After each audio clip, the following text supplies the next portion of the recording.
Salut la gang, c'est Gab du 4x4 Setup Magazine.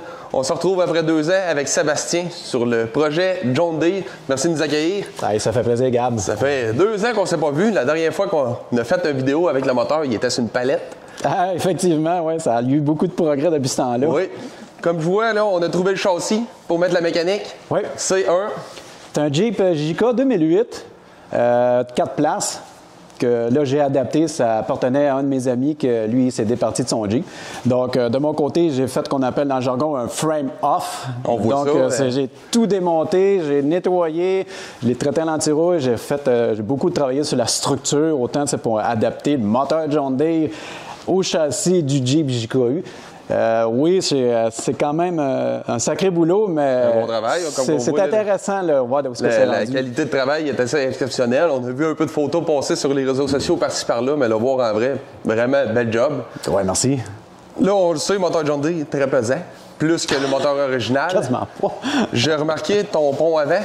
Tu as fait des modifications dessus? Oui, effectivement. Dedans la 30, j'ai installé un kit de renfort sur l'essieu, autant sur l'essieu même que sur les mains, là, autrement dit, à l'extrémité pour cramper les roues.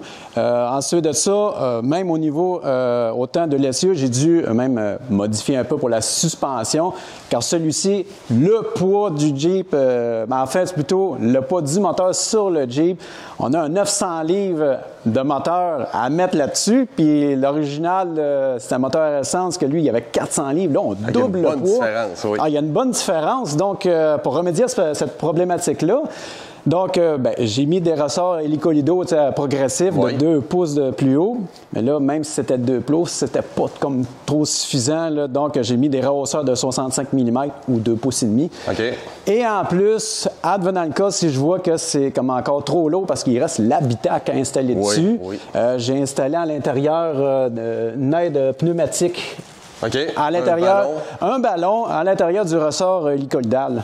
Parfait, ça fait que ça va t'aider à gérer ta conduite en conséquence. Ben oui, donner un petit peu plus de rigidité pour pas que ça soit trop mou, pour pas non plus que le cartésio du moteur se mette à toucher à l'essieu. Non, comme on a vu, c'est pour ça aussi que tu as rehaussé, parce que là, on voit que la panne à l'huile, tout, c'est pas pareil. C'est pas pareil. C'est beaucoup d'adaptation. Celui des moteurs d'origine, je sais que le carter d'huile, il était comme pas fait pareil que ceux des John Deere. Donc, il faut user un peu d'imagination pour faire en sorte que ça puisse bien fonctionner, puisse bien s'adapter. OK. Puis là, on avait parlé, je pense que le dernier cours qu'on avait parlé, on ne savait pas encore transmission, transfer case, qu'est-ce que tu allais mettre. Là, on le sait, il est placé. Là, il est installé. C'est une transition de Dodge Ram qui allait sur un W250 1993 que j'ai adapté à mon moteur avec une boîte de transfert d'un P205. Sauf la transmission, j'y ai fait une modification parce qu'il n'y avait pas de lock-up dans cette époque-là. J'y ai fait installer un lock-up. Donc, au moins, ça va me permettre, autrement dit, une meilleure économie de carburant de façon de parler. Qu'est-ce qu'on dit lock-up pour le monde qui ne savent pas c'est quoi? Autrement dit, ça vient comme verrouiller ton convertisseur de couple. C'est ça que ça fait. Fait que, pour ceux qui connaissent ça un peu, les transitions automatiques, celle-là, il y a 4 vitesses. Autrement dit, tu as la première, deuxième, le drive puis l'overdrive. Dans le cas, autrement dit, de ce qu'on appelle un lock-up, le lock-up, lui, c'est, autrement dit, on envoie une pression d'huile qui vient comme verrouiller ton convertisseur de couple. Autrement dit, ça évite l'effet de patinage et de surchauffe. Fait que, en envoyant cette pression d'huile-là, on vient comme fermer ton convertisseur de couple, fait que là, c'est comme une prise directe. OK, parfait. Fait que ça devient plus économique sur l'autoroute ou à bloc. Exactement, surtout quand, au-delà de, souvent, je pense que le lock-up embarque en 80 km/h dans ce coin-là. OK, parfait, ça. Puis à part de ça, Sébastien, les contraintes que tu vas rencontrer par rapport à ça, parce que j'ai vu que ton steering box, il a l'air en ligne de compte avec le turbo. Comme je disais, on va le mettre Wi-Fi, fait que ça va bien aller. Non, la seule affaire, oui, ça a l'air, autrement dit, que c'est comme si l'axe de la conduite a l'air vraiment quasiment touché au turbo, mais de toute façon, le tube qui est ici, c'est juste temporaire. J'aurais juste comme à déplacer un peu, autrement dit, le turbo, on peut faire une rotation. Puis quand j'ai fait la rotation, j'avais fait le test, il y a de la place, il y a suffisamment de dégagement pour passer la colonne de direction pour l'adapter, pour le faire fonctionner.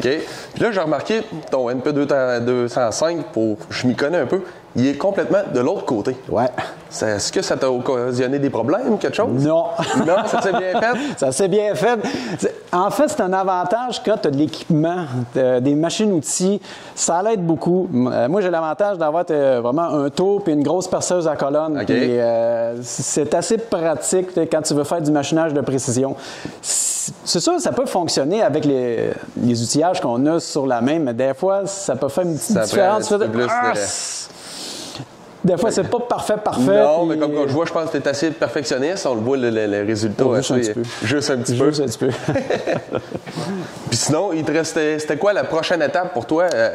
Là, la prochaine étape, maintenant, ce que je vais faire possiblement cet hiver, c'est vraiment l'installation de toute la ligne du tuyau d'échappement. Puis le réservoir carburant, parce que le réservoir carburant, celui qui était d'origine, ne fait pas, à cause que ma boîte de transfert, le NP205, combiné avec la transition, c'est plus long. Fait que, donc, le réservoir, il est de l'autre côté, mais ça ne rentre pas. Donc, je me suis trouvé un réservoir universel que je vais pouvoir adapter. Oui, la capacité est moindre, mais ça ne dérangera pas.